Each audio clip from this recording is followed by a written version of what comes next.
출애굽로 정착 마친 곳 우리는 말씀의 순종자라요 하늘나라 변화받고 들어갑시다. 아멘. 아멘. 자, 이제 뭐 그래도 지역 이름은 조금 이렇게 귀에 익으시죠? 네. 발음이 조금씩 돌아가는 거. 발음이 그렇죠. 이 연습을 자꾸 해야 이 입이 돌아가지 안 그러면 입이 경련이 일어납니다. 네. 자, 오늘 이제 7강을 볼까요? 오늘 7강 횃불 언약의 성취 장소 어딘가요? 어디예요? 세계. 가나안 땅 전체 중에서도 중심, 배꼽처럼 딱 가운데 있는 이 세겜이라는 땅을 오늘 배우도록 하겠습니다. 일단은 그 서론 부분을 우리 같이 한번 읽어볼까요? 서론 부분 시작. 이스라엘 백성들은 출애굽 후에 광야 40년과 가나안 정복 기간 10년이 지난 다음에 요셉의 뼈를 가나안 땅 가운데 세겜에 묻어줬다. 요셉이요 자신의 뼈를 가나안에 묻어달라고 유언을 했죠. 유언을. 그 유언한 다음에 몇 년 만에 이 횃불 언약이 성취됐을까요? 몇 년 만에 세겜에 장사됐을까요? 416년. 오, 416년. 416년. 그러니까는 횃불 언약을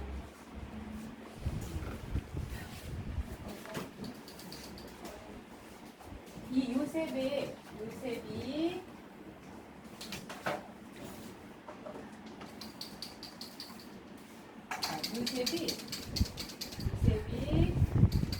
유언 죽었어요. 죽을 때 유언하고 나서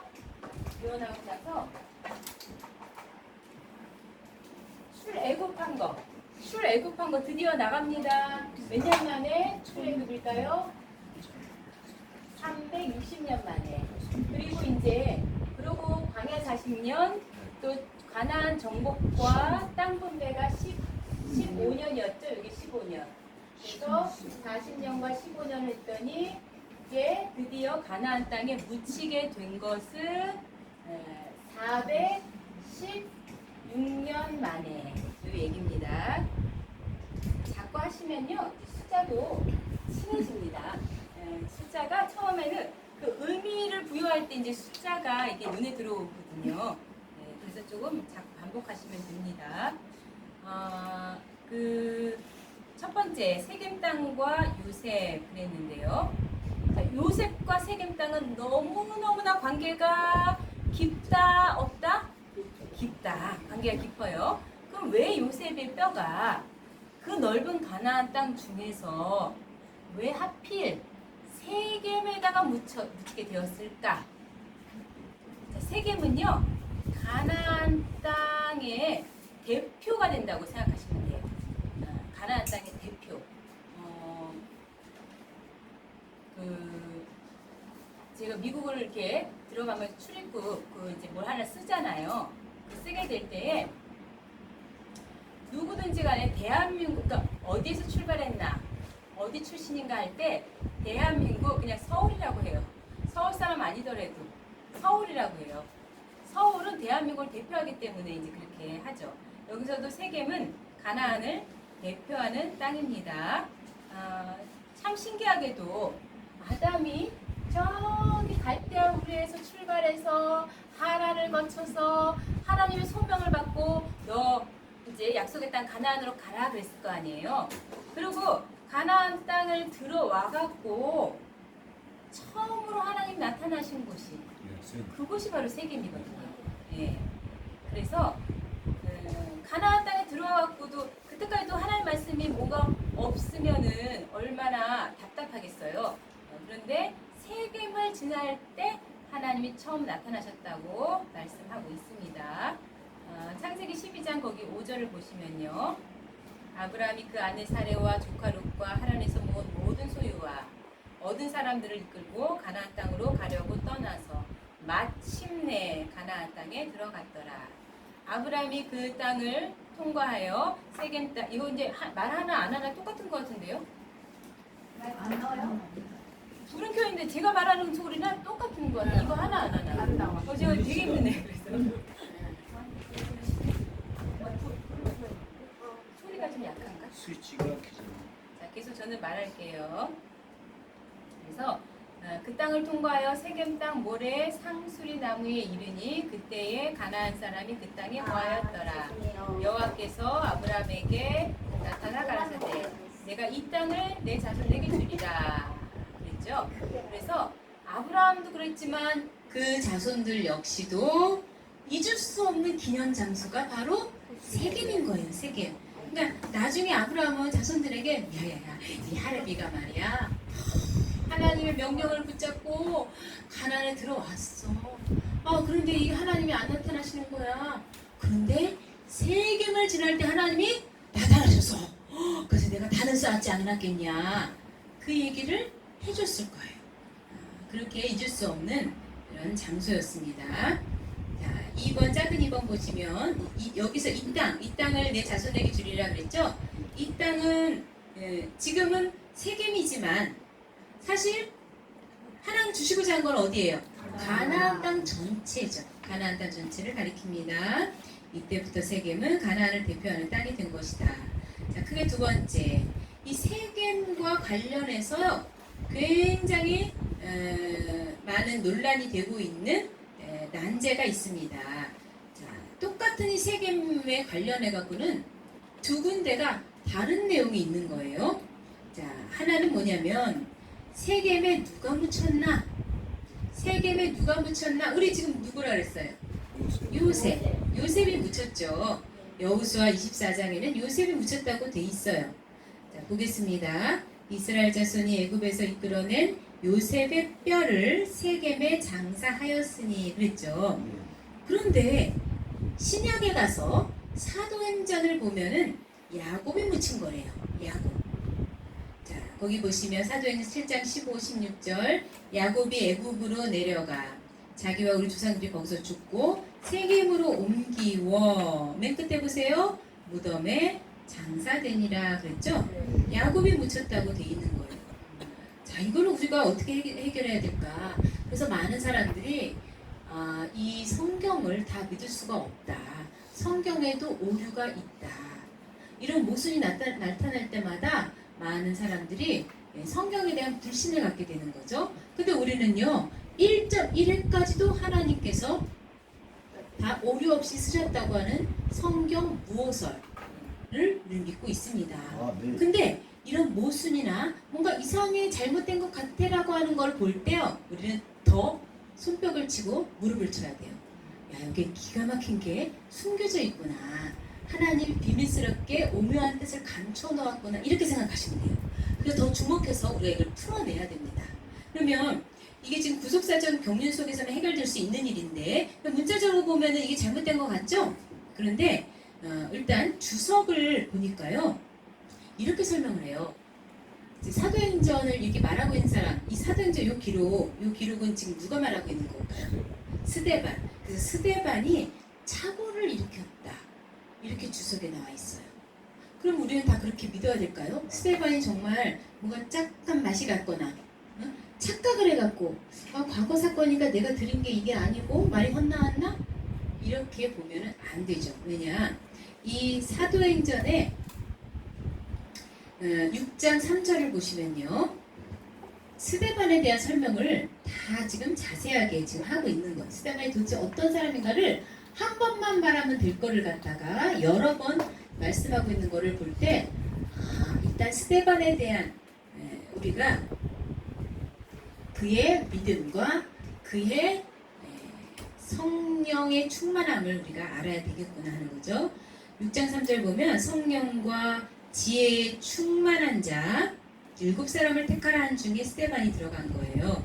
그리고 또 6장 5절을 보시면요. 5절에 보면 믿음과 성령이 충만한 스데반이라고 또 말하고 있습니다. 그리고 8절을 보시면 또 이어서 8절을 보시면요. 스데반이 은혜와 권능이 충만하여 그랬어요. 또 10절을 보시면요. 헛소리를 한 것이 아니라 스데반이 지혜와 성령으로 말하였다 그랬어요. 그럼 그러면 이거는 정말 하나님께서 우리에게 알려주고자 하는 것을 스데반의 입술을 통해서 말하고 있는 거예요. 그러면 사도행전 자체의 저자는 누굽니까? 누가? 그 누가 역시 그 누가는 스데반 말이 실수인 걸 알면서도 그대로 적었다는 건데 이것도 말이 안 되는 거죠. 자, 그렇다면 무엇을 우리가 알아야 될까 하는 거예요. 요셉이 묻혔다 혹은 야곱이 묻혔다. 자, 요셉의 아버지가 야곱이죠. 그런데 야곱은 야곱에 대해서 살펴봅니다. 야곱은 세겜에 묻힌 게 아니라 어디에 묻혔을까요? 막벨라 굴에 묻혔어요. 자, 거기에 밑줄에 막벨라 굴에 묻혔어요. 막벨라는 어디 있는 거냐면 헤브론에 있는 거예요. 헤브론. 우리가 이제 지도를 이렇게 보시면요. 지중해입니다. 갈릴리 호수, 요단강 사이가 있습니다. 자, 여기에서 이쪽에가 보통 예루살렘이라고 생각하시면 되고요. 세겜은 요 위쪽에 있습니다. 헤브론은 요 밑에 있어요. 그래서 헤브론과 요 세겜은 상당히 멀리 떨어져 있어요. 80km. 상당히 다른 지역이에요. 완전 다른 지역이에요. 그러니까 거기가 거기 아니요 이렇게 말할 수 없습니다. 야곱은 헤브론에 묻혔어요. 막벨락을. 야곱은 왜냐? 죽기 전에 유언을 했거든요. 뭐라고 유언을 했냐면 자신을 막벨라굴에 장사 지내달라 이렇게 요청을 합니다. 아들들이 참 효자예요. 말을 잘 들었어요. 그래서 아버지의 말씀을 붙잡고 즉 부명을 좇아서 그대로 했습니다. 창세기 49장 29절 보시면은 그가 그들에게 명하여 가로되 내가 내 열조에게로 돌아가리니 나를 햇사람 에브론의 밭에 있는 굴에 우리 부여조와 함께 장사하라 그랬죠. 그 다음 장을 보겠습니다. 그랬더니 창세기 50장에 야곱의 아들들이 부명을 조차 행하여 그를 가나안 땅으로 메어다가 마물의 앞 막벨라 밭 굴에 장사하였으니 라고 정확하게 기록을 하고 있습니다. 그러면은 세겜에 묻힌 사람은 한 사람이에요. 누구? 요셉. 세겜에 묻힌 사람. 세겜에 요셉 하나. 그렇죠. 아까 막벨락을 말씀하신 거죠? 막벨락으로 이제 여러 사람 묻혔죠. 아브라함과 뭐 사라와 뭐 이렇게. 자, 세겜에 묻힌 사람은 요셉 한 사람입니다. 거기다 써주시고요. 그런데 이 요셉이 세겜 땅에 묻힌 배후를 보셔야 돼요. 배후. 어떤 사람이 어떤 업적을 남겼다, 행적을 했다 할 때에는 그 배후가 있습니다. 어떻게 그 사람이 그런 일을 할 수가 있었을까 하는 그 하나님께서는요 모든 걸 다 보고 계셔요. 우리는 요 한 사람만 본다면 그 한 사람이 그렇게 하게 된 경위 과정까지 다 보고 계시는 분이에요. 그래서 알고 봤더니 요셉이 한 것은 야곱의 믿음을 따라 한 거예요. 야곱 덕분에 가르침 받아서 이러한 유언을 하게 됐다는 거죠. 그래서 하나님께서는 그 믿음을 높이 평가해서 누구의? 야곱의 믿음. 야곱의 믿음을 높이 평가해서 야곱도 요셉처럼 세겜에 장사된 걸로 말씀을 하고 계시는 겁니다. 자, 그럼 구체적으로 볼게요. 야곱이 어떻게 영향을 끼쳤는가 요셉에게. 가나안 땅에 반드시 들어간다는 믿음을 심어줬어요. 자, 무엇을 통해서 했냐면 밑줄에 유언입니다. 유언을 통해서 가나안 땅 들어간다. 이 언약을 전수를 한 거예요. 창세기 48장 21절입니다. 자, 같이 한번 읽어볼까요? 시작. 이스라엘이 요셉에게 또 이르되 나는 죽으나 하나님이 너희와 함께 계시사 너희를 인도하여 너희 조상의 땅으로 돌아가게 하시려니와. 이거 잊어버릴까봐 죽으면서도 이걸 그냥 꼭 남기는데 그것도 이스라엘은 누구예요? 이스라엘은 야곱이죠. 야곱이 요셉에게 말하고 있어요. 요셉은 그거를 아주 깊이 새겨들은 거예요. 아, 그렇구나. 하나님 반드시 우리를 가나안 땅으로 들어가게 하시는구나. 그렇게 기억하고 요셉도 똑같은 유언을 합니다. 어쩜 그렇게 똑같은지 몰라요. 창세기 50장 24절이죠. 요셉이 그 형제에게 이르되 나는 죽으나 하나님이 너희를 권고하시고 너희를 이 땅에서 인도하여 내사 아브라함과 이삭과 야곱에게 맹세하신 땅에 이르게 하시리라. 그러면서 이 자손들에게 맹세를 시킵니다. 너희들 나갈 때 내 회고를 반드시 가지고 가라. 자, 이러한 유언을 요셉도 남기죠. 또 야곱이 어떻게 영향을 끼쳤나 했더니요. 앞으로 요셉이 묻힐 장소, 바로 어디라고요? 세겜 땅을 요셉에게 줬어요. 이 땅은 네 거야. 이 땅은 너 거야. 하고서 했으니까 요셉은 내 땅이구나. 세겜이 내 땅이구나. 그럼 나는 내 땅에 묻혀야죠. 당연히 그죠? 그 하고 많은 넓은 이 가나안 가운데서도 세겜, 내가 가야 될 곳이 거기잖아요. 그러니까는 세겜에 대한 것을 강조를 했겠죠. 요셉도. 자, 그러면은 야곱의 말을 볼까요? 자, 창세기 48장 22절 읽겠습니다. 시작. 내가 네게 네 형제보다 일부분을 더 주었나니 이는 내가 내 칼과 활로 아모리 족속의 손에서 빼앗은 것이니라. 야곱이 얼마나 지금 그 땅에 대해서, 그리고 이 땅은 반드시 이 요셉에게 줄 것이라는 것을 확신을 시키고 있는지, 내가 네게, 다른 형제들 아니고 너한테 이 일부분을 준다. 근데 그 일부분이란 말이 히브리어로 뭘까요? 일부분이란 말이 히브리어로 쉐켐이에요. 쉐켐. 내가 쉐켐을 준다. 그러니까 때로는 이 번역을 할 때요, 이게 고유명사로 할 때도 있고 그냥 일반 명사로 번역을 할 때도 있어요. 근데 이거는 쉐켐이에요. 쉐켐을 준다 이 말이에요. 이런 것 중에 뭐가 있냐면, 여러분, 네게부. 때로는 지역명이 그대로 네게부라고 나올 때도 있고요. 때로는 이걸 사막으로 나올 때도 있어요. 사막, 광야. 왜냐면 네게부라는 자체가 사막이라는 뜻이거든요. 번역을 하는 거에 따라서 이게 우리가 이제 조금씩 주목해야 될 것이 있는데, 이건 쉐켐을 준다 이 말입니다. 이거를 좀 더 정확하게 하기 위해서요, 공동 번역을 봤어요. 공동 번역을 어떻게 해놨나 하면요, 내 칼과 활로 아모리 사람 손에서 빼앗은 세겜 하나만은 내 형제들에게 주지 않고 너에게 준다. 이렇게 돼 있어요. 좀 명확하죠? 세겜은 너한테 주는 거야 이 말이에요. 그래서 이 일부분이라는 단어가 히브리어로 뭐다? 쉐켐, 세겜이라는 걸 꼭 기억을 하셔야 되겠습니다. 그러니까 요셉에게 완전히 머릿속에 박혀 있는 거예요. 나는 세겜으로 가는구나 라고. 그리고 또 하나의 이거 번호를 갖다 2번을 하거든. 제가 1번이라고 했군요. 이걸 좀 고쳐주세요. 아까 1번은 누가 묻혔나 하는 거였어요. 자, 2번은 세겜을 누가 샀나. 누가 샀나요? 자, 창세기에는 야곱이 샀다고 돼 있어요. 근데 사도행전을 또 가서 보니까 이번엔 또 햇소리를 하나요? 아브라함이 샀다고 하는 거예요. 일단 표면적으로는 뭐가 맞아요? 야곱이 산 거예요. 근데 아까부터 계속 사도행전은요, 잘못 써진 것처럼, 그러나 이것은요 더 중요하다는 걸 우리에게 알려주는 거예요. 성경은 틀린 것 같아 할 때 거기에 비밀이 들어있고요, 핵심이 있는 거예요. 그래서 우리는 더 주목해야 되는 거예요. 구속사적으로 해석해야 되는 거죠. 때로는 믿음으로 해석해야 될 때가 있어요.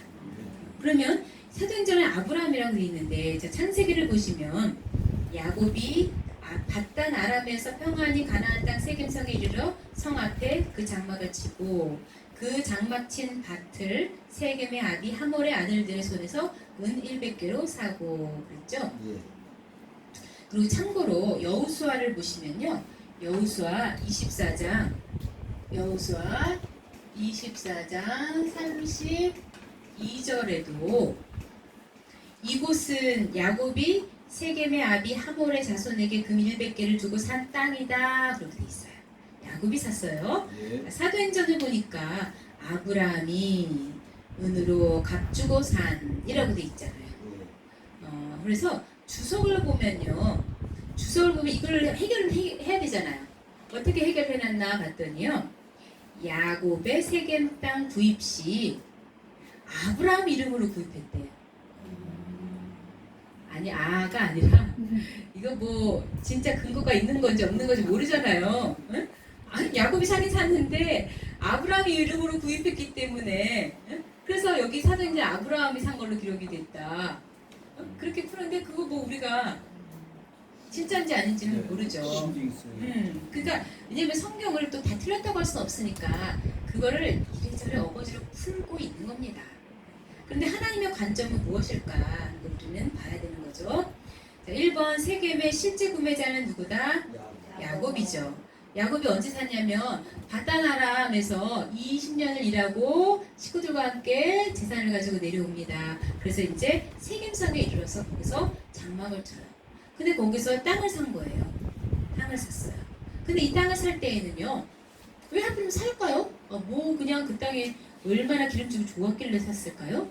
그게 아니라 들은 게 있었어요. 아, 그래, 이 땅은 우리 할아버지 아브라함이 그렇게 강조했던 땅인데, 야, 가나안 처음 들어와서 그 땅을 주리라 하는 약속을 여기서 처음 받았다고 했었는데, 야, 여기가 가나안 땅의 대표인데, 야, 내가 돈을 주고라도, 큰 돈을 주고라도 이 땅을 사야 되겠다, 이런 마음이 생긴 거죠. 왜? 이미 아브라함이 가르쳐 줬었기 때문에 이 세겜의 중요성에 대해서. 그러니까 이왕이면 내가 샀을 때에 더 의미가 있지 않겠습니까? 그래서 그때 산 거예요. 모든 그 근원은, 그 이유는 어디서부터 온 거다? 아브라함이 가르쳐준 가나안 땅 준다는 그 처음 약속을 계속 얘기해 줬기 때문에 야곱도 기억을 해낸 거죠. 두 번째 보시면 야곱이 세겜을 구입한 배경에는 누구를 통한? 아브라함을 통한 신앙 전수가 있었다는 거죠. 그래서 우리가 이제 바로 건너 세대가 아니잖아요. 아브라함, 이삭, 야곱 이렇게 3대가 되겠죠. 그래서 아브라함, 이삭, 야곱인데 어떻게 그러면 아브라함이 야곱에게 영향을 미칠 수 있느냐? 동시대를 같이 살았어요. 동시대. 몇 년? 15년을 동시대 살았어요. 그 15년이 얼마나 하루하루가 귀했겠어요. 아브라함은 열심히 자기 자녀뿐만 아니라 요 손자에게도 성경 공부를 시킨 거죠. 그래서 그 표현을 보시면, 자, 일단은 언약적, 여기 읽어볼까요? 여기 제가 볼게요. 언약적 관점에서 근원적인 구매는 아브라함으로부터 시작되었다라고 볼 수가 있는 거죠. 그러니까 아브라함은 이미 사실 믿음으로 산 거예요. 믿음으로 샀고, 실제로요, 아브라함이 그 땅을 처음 밟고 나서 하나님이 나타나셨잖아요. 그럼 가만히 있었나요? 아니죠. 단을 쌓았죠. 그럼 단을 쌓는다는 얘기는요, 남의 땅에다 함부로 막 그렇게 벌릴 수 있어요? 아마 그때 샀을 수도 있어요. 그렇죠? 그 고기만큼이라도 내가 이 땅을 사용할 테니 돈을 지불하겠소 하고, 그러지 않으면 이방인한테 그렇게 마음대로 그렇게 그 땅을 쓰게 했겠어요? 그러니까 우리는 여기는 안 나와 있지만은 제단을 쌓았다는 것 자체가 두 가지 의미가 있는 거예요. 하나는 아브라함이 하나님의 그 약속, 이 땅을 네게 주리라 하는 그것을 믿었구나. 그래서 그 감사의 제단을 쌓은 것이구나. 또 두 번째는 그 감사를 하는데 그 남의 땅에다 맘대로 저질렀겠어요? 아니죠. 그때 아마 값을 이미 치르고 샀을 수도 있겠구나 라는 것을 생각해 볼 수가 있겠습니다. 자, 그 다음 장을 보시면요, 믿음으로 저가 외방에 있는 것 같이 약속하신 땅에 요구하여 동일한 약속, 바로 이거죠. 햇벌언약. 동일한 약속을 유업으로 받은 이삭, 야곱으로 더불어 장막에 거하였더니 라고 말씀하고 있어요. 그러니까 하나님은요, 바로 이거예요. 지금 여기 이제 요새까지 쓰면 햇불 언약의 1대, 2대, 3대, 4대가 되는 거죠. 이것이 이루어질 수 있는 건요, 계속적인 신앙 전수가 강력하게 일어났기 때문에 요셉에 가서 열매를 맺을 수가 있었어요. 정말 그 4대를 이룰 수가 있었어요. 그러니까 각자는 내가 이 햇불 언약의 전수자고 이걸 이룰 자구나라는 마음들을 다 가졌을 거예요. 그리고 하나님은요, 요셉이 묻혔다고 해서 야, 요셉 네가 묻혔구나, 네가 그러면 이 햇불 언약의 성취자구나 라고 하지 않았어요. 다 인정해 준 거예요. 결국은 다 인정해 준 거예요. 그 과정이 있기까지 이 사람은 그냥 됐겠습니까? 그 대학교 특히 졸업식을 가면 졸업자가 정유진이라고 해보세요. 그런데요, 저는 저희 부모님에게 이 사각모를 씌워드립니다. 그리고 꽃다발도 맡겨드립니다. 감사의 마음을 전하는 거죠. 내가 이렇게 졸업하기까지 우리 부모님이 애쓰시고 힘쓰시고 정말 돈이 없을 때 그 돈을 갖다가 마련하느라고 얼마나 고생하시고, 또 나 자신이 나 그냥 그만둘래, 힘들어 공부 안 할래, 그럴 때마다 그냥 격려해 주시고 야, 할 수 있어. 너 해야지. 라고 그렇게 해주신 그 터가 있기 때문에 이 졸업에까지 왔단 말이에요. 저도요, 이 학교 다닐 때 제가 우울증이 와갖고요. 정말 너무 힘들었어요. 그래갖고 학교 공강 시간에 나와갖고는 또 멍하니 하늘 보다가 다시 수업 들어가야 되잖아요. 공부해서 뭘 하나. 내 문제도 해결 못하는데. 저는 그때 엄청난 고민. 나는 왜 태어났나부터 시작해서 우주를 그냥 다 돌고 있었어요. 수업 시간에 수업을 듣는 게 아니라 내 머릿속으로는 저 우주 공간을 왔다 갔다 해. 해결되지 않는 인간의 근본적인 문제가 왜 이렇게 나를 괴롭히는지, 도대체 인간은 뭐 하기 위해서 태어났으며, 제가 이제 물질적으로 막 어려움을 겪고 있었던 때라 더 아마 심했는지 모르겠는데, 그래서 공강 시간에 나오잖아요. 들어갈 마음이 안 나요. 그래서 나가요. 나가서 헤매. 그러다가 이제 그때 한번 기차를 타고 가니까 수원역에서 또 마을버스, 시외버스를 탔죠. 시외버스를 타고 막 가고 청주까지 간 적도 있고, 한 번은 아예 제주도까지 간 적이 있어요. 그냥 바로 그냥 이게 방황하는 인생이죠. 그러다가 제주도까지 제주도가 아니라 이제 부산을 갔구나. 부산을 가서 막 헤매다 보니까는 아유, 저 사람들은 내 이 고민과 상관이 있어요? 아무 상관이 없어요. 아무도 답을 줄 사람이 없어요. 허무해. 더 막 저 사람들은 막 웃고 떠들고 막 있는데 나하고 아무 상관이 없어. 그러다가 선착장까지 가게 돼서 거기 배가 떠난데 무조건 탔어요. 그 페리오를 탔더니 제주도까지 밤새 가더라고요. 12시간을 가는 거였어요. 12시간을. 그래서 거기 수학여행 온 애들이 막 지지고 볶고 떠들면서 웃고 있는데 나는 그냥 혼자 막 너무 우울해갖고, 그러다가 이제 도착을 했어요. 도착을 해갖고 또 아침에 도착했으니까는 그냥 터벅터벅 걷는 거야. 그냥 계속 터벅터벅 걸어. 뭐 인생에 답이 나오겠습니까? 그러다가 그냥 계속 걸었더니 들판이 나와. 이 평야인가 봐, 평야. 근데 난 너무 많이 왔어. 또 앞으로 가기에는 너무 멀어. 그냥 허허벌판인 거예요. 너무 많이 걸어갖고 갈래도 끝이 없어. 큰일 났다. 나 어떻게 집에 가지? 그러다가 그냥 왜 용기가 났는지 그냥 그 잡아 타는 거 있죠. 히치하이킹 해갖고는 아무 차나 호란도 하나 세워갖고 탔는데 다행히 나쁜 사람이 아니었기에 망정이지. 그래갖고 저를 이제 여기가 서귀포시였으면 제주도시까지 이제 데려다 줘갖고 다시 그냥 또 돌아왔죠, 집으로. 뭔 얘기를 하냐면 지금 너무 멀리까지 갔네요. 지금 이런 고비가 얼마나 많았겠습니까? 이 요셉에게도, 야곱에게도, 이삭에게도. 그런데 그 언약의 전수가 믿음을 심어준 거예요. 당장에 일어나지 않았어요. 당장 앞도 안 보여. 아니 진짜 우리가 가나안 땅을 차지하게 되는 거야. 어떻게 차지한단 말이야. 그리고 나는 이제 죽어. 죽는데 이거 할아버지가 말한 거, 아버지가 말한 게 가짜인가? 내가 어떻게 되는 거야? 근데 끝까지 그 말씀을 믿었기에 반드시 가나안 데 간다는 걸 또 자손들에게 심어줬잖아요. 근데 하나님께서는요, 모든 발판이 된 사람들까지 다 똑같이 인정해 주시는 거예요. 그래서 다시 처음으로 돌아와서 졸업 사과문을 씌워드리고 이렇게 할 때 마치 부모가 졸업한 것 같이 영광스러운 그 기쁨을 누리게 되시는 거죠. 사진 하나 탁 남길 때 정말 부모님 최고입니다. 감사합니다. 이렇게 되는 거잖아요. 만약에 우리 교회에 열심히 여러분 설교를 하셔갖고 어떤 분이 은혜를 받았어. 그래서 교회를 지어야 되는데 큰 헌금을 하셨어. 큰 헌금을 해서 이 사람 덕분에, 이 성도 덕분에 교회를 짓게 됐단 말이에요. 그러면 그 사람이 한 거죠. 그러나 하나님께서 뭐까지 인정하시나? 그 사람을 다독여주고 그렇게 할 수 있게 그 믿음을 심어준 설교자, 우리 목회자분들도 똑같이 인정해 주신다는 거. 그 성도를 어떻게 키우냐 하는 거가 이 횃불나의 성취와 마찬가지로 하나님은 그 과정을 다 보고 계시고 인정해 주신다는 것을 믿으시기 바랍니다. 네. 자, 큰 세 번째, 세겜의 구속사적 의미를 보겠습니다. 자, 세겜의 뜻은 뭔가요? 어깨 혹은 짐을 지다. 어깨. 그리고 짐을 진다. 이거는 누굴 생각나게 하냐면 예수님을 생각나게 하죠. 예수님이 십자가를 어깨에 지고 가셨잖아요. 그래서 그 십자가, 밑줄에 쓰세요. 십자가에서 우리의 모든 무거운 짐을 다 대신 지셨죠. 그래서 세겜의 뜻은 결국 누구랑 연결되느냐?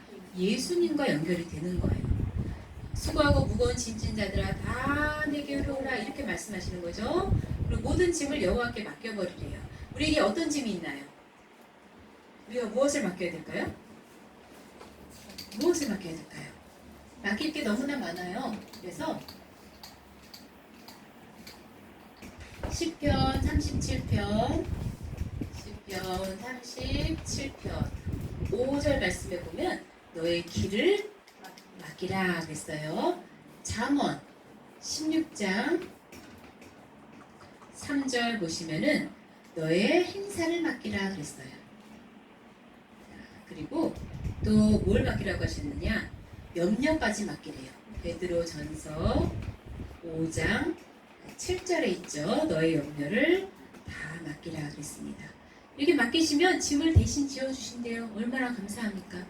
아, 우리가 짊어지려면 가다 쓰러져요. 인생 포기해버려요. 그런데 예수님께서 이미 십자가를 치를 때 거기에 다 우리의 짐을, 우리 인생들의 모든 죄악까지도 짊어지셨다는 것을 믿을 때에 정말 감사한 것밖에 없죠. 근데 이 세겜이란 말이 또 어디서 나왔느냐? 샤캄인데, 샤캄은요 아침 일찍이라는 말이 있어요. 아침 일찍 일어나다. 이것은 예수님의 무엇을 생각나게 할까요? 부활 사건을 생각나게 하죠. 사망 권세를 깨뜨리시고 새벽 아침 일찍 부활하신 예수님을 나타낸다. 그래서 이 인류에게는 어둠밖에 없었어요. 근데 인류에게 소망의 아침을 선물해 주셨습니다. 그러니까 오직 예수여야 돼. 우리는 모든 인생이 예수님 아니면은 살 길이 없고 소망이 없고, 우리 인생들은 죄와 사망 때문에 지옥 신세밖에 될 수가 없죠. 그런데 이제 우리가 뭘 또 주목해야 되느냐? 그러니까 예수님이 바로 이 아침 일찍이라는 것과 연관이 되잖아요. 아침에 제일 일찍 뜨는 별이 있어요. 새벽별. 그 새벽별로 오신다는 얘기예요. 다시 오시는 주님, 재림하시는 주님도 제일 먼저 뜨는 그 별은요, 그 모든 어둠을 다 물러가게 하는, 밝혀주는 그런 빛이잖아요. 새벽별로 오신다. 계시록 우리 22장 16절 같이 읽겠습니다. 시작. 나 예수는 교회들을 위하여 내 사자를 보내어 이것들을 너희에게 증거하게 하였노라. 나는 다윗의 뿌리요 자손이니 곧 광명한 새벽별이라 하시더라 그랬어요. 나 예수는, 계시록은 다시 오실 주님에 대한 소개를 하고 있죠. 광명한 새벽별 그랬어요. 그렇다면 우리는 세겜, 오늘 여러 가지를 했지만 딱 기억할 것은 바로 예수님, 예수 그리스도를 상징하는데 그분의 십자가, 또 뭐요? 부활, 두 가지를 확실하게 알려주고 있다. 그러면 지금 4대, 아까 아브라함, 이삭, 야곱, 요셉에서 요셉이 마지막 4대로서 그 뼈를 묻었다 했어요. 뼈를 묻었다. 그럼 우리도 다 이거 과거 사건이 아니라 이 횃불 한양은 지금도 역시 진행되고 있는, 최종적인 결말을 두고 있는 거예요. 최종적으로 가나안이라고 하는 천국에 우리가 들어가기 위해서 이렇게 믿음의 세대가 필요한 거거든요. 그럼 우리도 요셉이라면 마지막 지금 종말의 때를 살고 있잖아요. 그럼 우리도 어떻게 되느냐? 우리도 뼈를 묻어야 돼요. 세겜에다가 예수 그리스도에게 뼈를 묻어야 돼요. 올인해야 돼요. 세상에 이런 말이 있죠.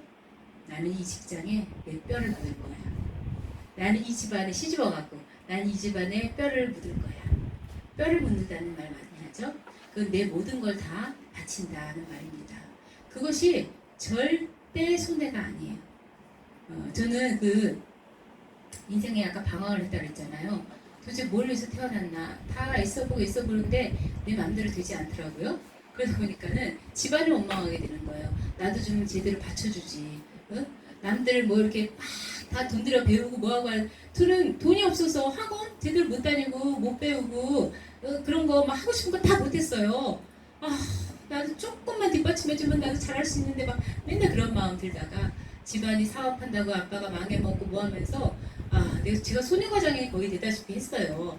그러니까는 무슨 뭐 학교 다닐 생각이 납니까? 나는 빨리 사회 진출해, 난 돈을 벌 거야. 맨날 이랬어요. 내가 돈을 벌 거야. 나 성공하고야 말 거야. 막 이랬어요. 그런데 그 회사를 다니면서도 조금 처음에 내 잘난 맛으로 다녔죠. 그러다가 나도 이제 빨리 높이 올라가고 싶은데 빨리 안 되네요. 그래서 다시 또 이제 뭔가 괴리감, 난 이만큼 되어야 되는데 난 지금 여기야. 그 괴리감 때문에 사람이 또 밑바닥을 치는 거예요. 그럴 때 정말 다 하고 싶지가 않았어요. 그래서 내 회사를 그냥 무조건 그냥 다 내팽개쳤어요. 제가 지옥철을 타고 다니다 보니까 살고 싶지가 않은 거예요. 제가 이제 막 원래는 제가 강남에 살았어요. 그래서 강남 8학군을 다 나왔어요. 근데 집안이 계속 기울어 해서 어디까지 이사를 하냐? 인천의 지하방으로까지 이사를 간 거예요. 근데 회사를 다닐 때에는 다시 또 강남을 다니는 거예요. 그 삼성역에. 전철 타보세요. 미치겠습니다. 완전 이렇게 하고 막 완전 다 그냥 막 엉망이 되고 막 미어 터지는데 막 그 아침에 그 성추행 같은 그 그것도 막 싫고 맨날 그렇게 다니니까 나 여기 벗어나고 싶어. 내가 왜 여기서 태어났다고 해서 여기서 이렇게 살아야 되나? 그게 너무 싫어서 아침에 그래서 아침에도 꼭두 새벽 첫 차를 탔어요. 무조건 첫 차를 탔어요. 갈 때도 밤에 늦게 걸 탔어요. 학원을 저녁에 다니고. 그런데 저녁에 갈 때는 또 술 먹은 사람들이 죄에다 누워하고 토하고 뭐하고 막 난리를 피우고 있는 거예요. 전철 너무 싫었어요. 그래갖고 그때 어떤 마음 먹었냐. 나는 여기를 나갈 거고 이 나라를 빠져나가서 새로운 세상을 만들 거야. 이런 생각을 하면서 하나님 내가 이렇게 좀 보람을 느낄 수 있는 그런 직업은 무엇이겠습니까? 그러니까 해도 항상 그 일이 별로 만족스럽지가 않고 이것도 하고 싶고 저것도 하고 싶고 막 뭐라 하지 그걸 셈이라 그러나요? 욕심이라고 해야 되나요? 막 하고 싶은 그게 너무 많아요. 저는 제가 O형이에요. 혈액형이 O형인데 호기심도 많고 막 죄다 나라는 다 가보고 싶고 책이란 책은 다 읽어보고 싶고 먹을 거는 다 먹어보고 싶은 사람이에요. 저는. 그런데 그 회사에서 이렇게 쳇바퀴 돌듯이 일하는 거에 만족스럽지 않아갖고 마지막 그 기도를 제가 하면서 회사를 나왔죠. 뭐냐, 하나님, 내가 평생을 내 모든 열정을 다 바쳐도 아깝지 않은 그런 일을 만나게 해주십시오. 그 일이 뭔지 모르지만 내가 돈 때문에 쫓아가는 거 아니고 명예와 인기와 권력 뭐 이런 세상 거 갖고 쫓아가는 게 아니라 내가 이 일을 열심히 하면은 그런 건 저절로 따라오게 되는 그런 일을 만나게 해주십시오. 그렇게 기도를 하고 그랬어요. 그런데 제가 이제 미국에 나갔다가요. 원룸 목사님을 만나게 된 거예요. 원룸 목사님 만나갖고 깜짝 놀랐던 건 뭐냐면은 이제 그 전에도 이분을 알고는 있었지만 개인적으로 제가 한 번도 대면을 해봤거나 기도 부탁을 하거나 그러지를 않았어요. 그냥 뭔가 두려운 마음도 있었는지. 근데 그분이 너무나도 놀란 것은 제 과거를 다 얘기를 하시는 거예요. 정말 깜짝 놀랐죠. 어떻게 내 과거를 아시지? 저분 정말 기도를 많이 하신 분이라 그러더니 진짜 사람 속까지 보는구나. 정말 놀랐어요. 그러면서 그 순간에 정말 이렇게 약간 창피한 것도 있죠. 내 과거를 아니까 내가 어떻게 살아왔나 다 얘기하시는데 저는 한 번도 그분을 만난 적이 없다니까요. 그래갖고 순간 어떤 생각이 드냐면 내 과거를 다 아시는 저분을 통해서 내 미래에 무엇을 해야 될 것까지 답을 주시겠구나 하는 마음이 딱 들은 거예요. 확신이. 그래서 난 이분이 뭐라고 하시든 간에 이분이 말씀하시는 대로 순종하자. 그럼 그렇지 않으면 나는 죽음이다. 진짜 나는 마지막 줄 하나 잡고 있는 거 정말 이게 살 길이다 생각하고 근데 뭐라고 딱 말씀하셨냐면 야, 너 한국 돌아가서 직장 다니면서 너 신학교 다녀. 내가 생각지도 않은 원치 않는 답이었어요. 근데 그거는 진짜 원치 않는 답이었어요. 난 여기 성공해서 돈 벌어갖고 우리 집안을 살리고 그냥 유명해질 거야 막 그랬는데 근데 어떻게 해요? 내가 저분 말씀 안 듣, 저분이 남의 인생 망치려고 그냥 하는 말씀이겠습니까? 그래서 그게 살 길이구나 하고 제가 다시 바로 돌아와서 직장 다니고 그리고 저녁에 신학교를 다니면서 계속 이렇게 또 공부를 해왔고 그리고 이제 전도사로서 선교사로서 이렇게 일을 하게 됐는데요. 너무 행복하죠. 너무 행복해요. 내 기도에 응답이구나 하는 거를 매번 확신을 하게 됩니다. 그래서 정말 열정을 바쳐도 아깝지 않아요. 그 직전에 회사에서는요. 되게 열심히 일했는데 마지막 그 승진국가에서 제가 떨어졌어요. 절대 떨어질 일이 아니었는데 떨어졌을 때 나 배신당했구나 라는 생각을 했었는데 여긴 전혀 배신당할 일이 없습니다. 하나님께서는 모든 일한 대로 그렇죠? 성실하게 한 대로 다 갚아주시고 그 이상으로 나를 만들으시고 세워주시고 능력을 주시는 분이시라 정말 하나님 한 분을 신뢰하면서 앞으로도 굳굳하게 나갈 줄로 믿습니다. 오늘 다 했어요. 오늘 여기 7강을 여기서 마치면서 자 모든 영광 하나님께 우리 박수로 마무리하겠습니다. 감사합니다.